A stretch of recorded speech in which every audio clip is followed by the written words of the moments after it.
Johannes 10 vanaf vers 27. My skape luister na my stem.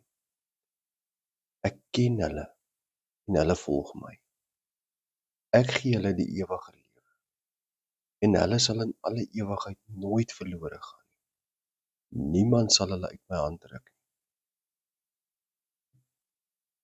Jesus ken elkeen persoonlik en gee die ewige lewe aan die wat hom volg, uit die hart en uit die hande van God, aan elkeen wat wil, elkeen wat God se gawe van geloof aanvaar en gebruik, die goeie werk wat hy vir ons voorberei het. Want so lief het God die wêreld gehad, dat hy sy eniggebore seun gegee het, sodat elkeen wat in hom glo, nie verlore mag gaan nie, maar die ewige lewe kan hê. Jesus weet nie hoe om jou nie lief te hê.